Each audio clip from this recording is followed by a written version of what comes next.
Do parents and children ever stop getting to know one another? Mary Alice Hostetter puts all of her assumptions to the test. Tony Award winner Cynthia Nixon reads Mary Alice's essay, Dear Dad, We've been gay for a really long time. The first letter was not mine, although my brother Charles and I had spent so much time talking about it that I felt some ownership. I was in San Francisco for the Thanksgiving holiday, and we had read and reread the letter he was planning to send to my father, changing a word here and there, rearranging sentences. I suggested he replace gay with homosexual, the word my father was more likely to have heard, usually in the same sentence with abomination, from the pulpit of the Mennonite church he and my mother had attended for decades. I was supportive of my brother, respected his courage, and was flattered that he valued my opinion about something so important, but I didn't fully understand. You really think he needs to know? I asked. How is this going to help him? It's not for him, Charles said. I'm doing this for me. I'm over 60 years old, and he still thinks I'll get married if I find the right woman. It's not like he's rejected you, I said. He thinks the sun rises and sets on his doctor sons. I don't know what he'll do with this, but I need him to know who I am. I told my partner later, Charles is obsessed with that letter. Seems like it's important to him for your father to know, she said. I think our father's doing the best he can, I said. He never went beyond 8th grade, and he's been a farmer his whole life. His world's pretty narrow. He's 95. Something like this? No telling how he'll take it. You may as well let it go, she said.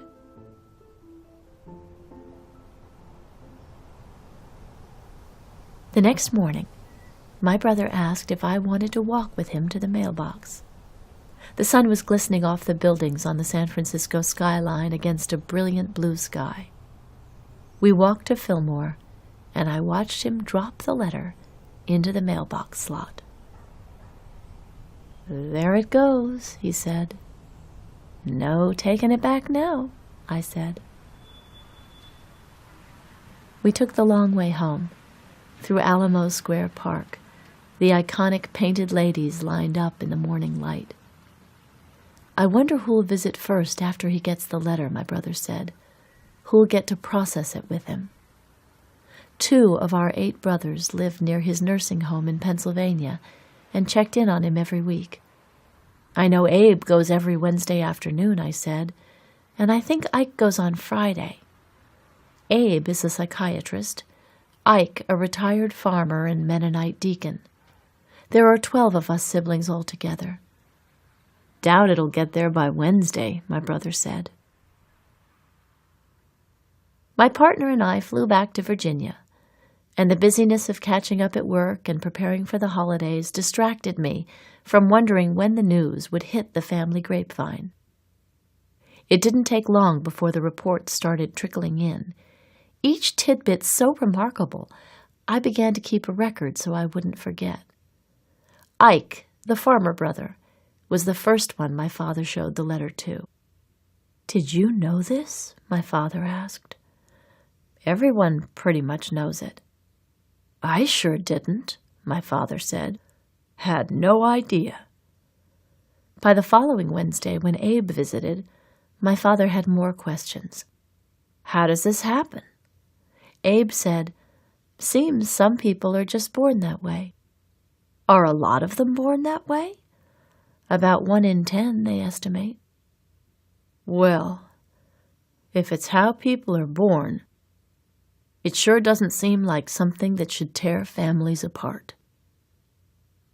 That proclamation rippled up and down the family grapevine, and it seemed it should echo down the halls of Fairmont Nursing Home, past the nurses' stations, and across the fields to the plain brick Mennonite churches.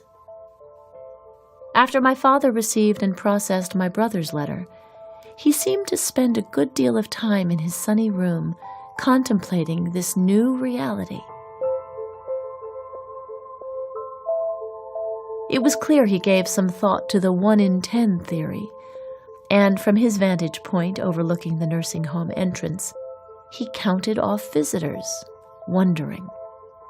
He talked to visiting family members about unmarried relatives, neighbors. When my younger brother Sanford visited, my father said, "You know, I've been thinking about Eli." Eli was an Amish neighbor. All those years he worked that farm by himself. I remember when he was younger, he dated girls, but it didn't work out for him. I wonder if that was the story with Eli. Makes me feel bad that he never found someone. And then the questions started about me. "It makes me wonder about Mary Alice," my father said. "What about her?" "I guess you should ask her," Sanford said. Of course, my father wasn't going to. It wasn't the sort of thing we would talk about. When Sanford told me about the conversation, I knew it was time to clear things up, to let my father know that I was part of the 1 in 10. I could have dispatched a sibling to deliver my news. I could have shouted it to my hearing-impaired father over the phone or on my next visit. A letter seemed like the most reliable way to communicate.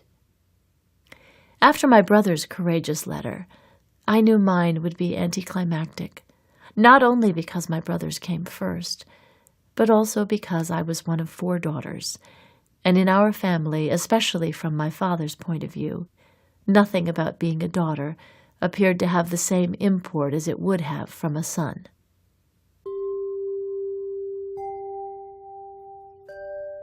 So I wrote my letter and sent it. But during my next visit, the subject never came up. My father was as welcoming to my partner and me as he always had been. I considered asking him about the letter, but never did. Had my mother still been alive, I think the conversation would have been outsourced to her. They had lived at the nursing home together for a couple of years before she died at 95. Just a few weeks after they celebrated their 74th anniversary. For years after she died, my father glanced toward her chair when he needed to tell her something, and I'm sure he would have liked to know what she thought of the letters. I can only hope she would have been as understanding as my father was. But I'll never know. The nursing home where my parents lived was run by conservative Mennonites and was consistently recognized for the quality of its care and its cleanliness. Many of the staff members considered their work a religious calling. A steady stream of volunteers cleaned the residents' eyeglasses, shined their shoes, massaged feet, and filled the halls and chapels with music. My father ate his meals in the main dining hall, but insisted on a full-size refrigerator in his room to store his Turkey Hill black cherry ice cream, which my brothers made sure he always had. He kept the bowls and spoons in the refrigerator, along with pretzels and pink mints for the children. He served himself a snack each evening. As one of only a handful of men in the nursing home, my father was much sought after by the widows. He made it clear that he had no intention of remarrying, but he did invite some of them over for a bowl of ice cream now and then. His vision of heaven included reuniting with our mother. Although he was longing for that time, he first wanted to live to be 100, or at the very least, live longer than his older brother, who had died just short of 99. In time, my father's focus on who was or wasn't gay abated. The reality blended into the landscape of carefully tended farms, stretching as far as he could see from his nursing home window. Sometimes I like to imagine him sitting in the sunroom with the 3 other men in his wing, all of them hard of hearing. Him shouting, "And I have 2 children who are gay. What do you make of that?" My father died 10 years ago, a week short of his 100th birthday. I think it gave him peace knowing all 12 of his children had found someone with whom to share their lives. If he's with my mother in heaven, I hope he has brought her up to date on family news. If he's run into Eli up there, his Amish neighbor, I expect he's told him how sorry he is that he had to work the farm by himself all those years.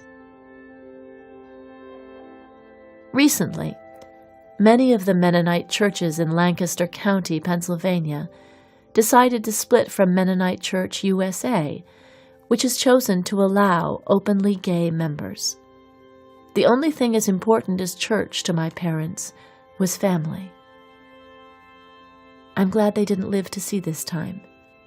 Would church or family win?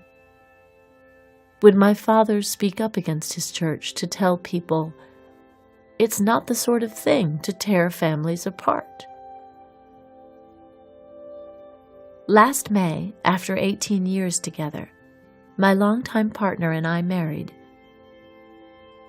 I don't know what my parents would have made of that, but I wish they could have been there.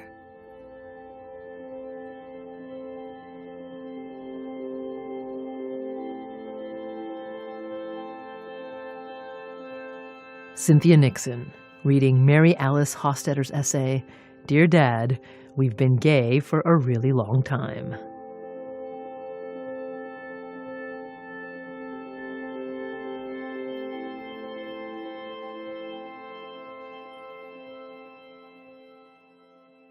Mary Alice Hostetter lives in Charlottesville, Virginia, with her wife Terry. She says she never realized how important it was to come out to her father until she did. And while the letter never came up in conversations, she assumes he read it because he never again asked her siblings about why she wasn't married. Just recently, she was cleaning out some files on her computer and ran across the letter. She read some of it to us. I have a great deal of respect for Charles and his courage to be honest with you. I also have a great deal of respect for the way in which you have responded to that honesty. If all parents were as understanding as you, it would make the world a better place for people like us, who so many want to judge and persecute. I appreciate the example you have given us in accepting people for who they are and in honoring family, no matter what our differences might be.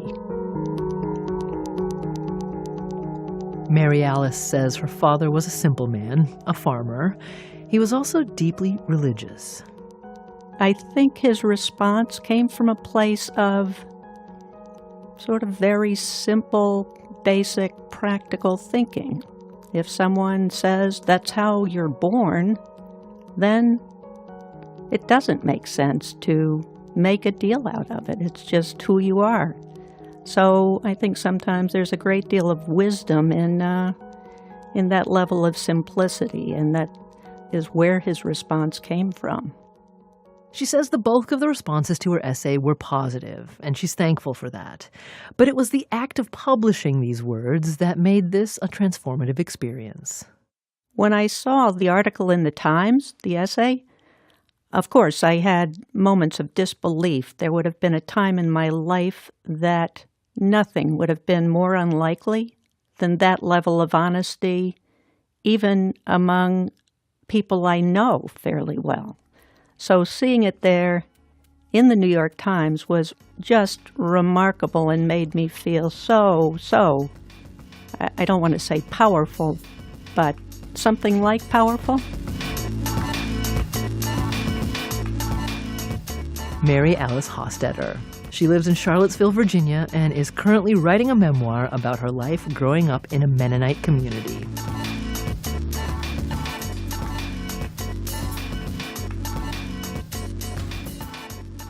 Dan Jones is the editor of Modern Love for the New York Times. He says over the past 13 years, submissions to the column have mirrored societal change.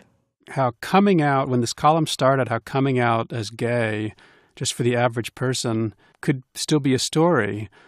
Then it quickly became not a story.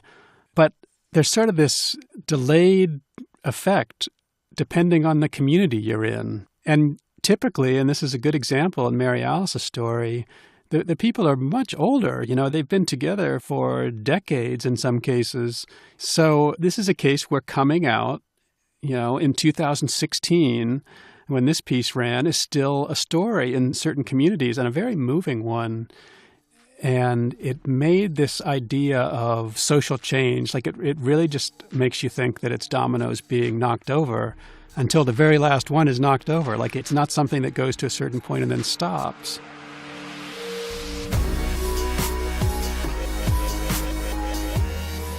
Dan manages the Modern Love Facebook page, so keep up with his musings throughout the week by checking out facebook.com/modernlove. Cynthia Nixon says the stoicism of the father in this piece appealed to her. My mother's family is from Missouri, and I always remember when my mother started seeing a man that she was eventually with for almost 35 years who was Jewish.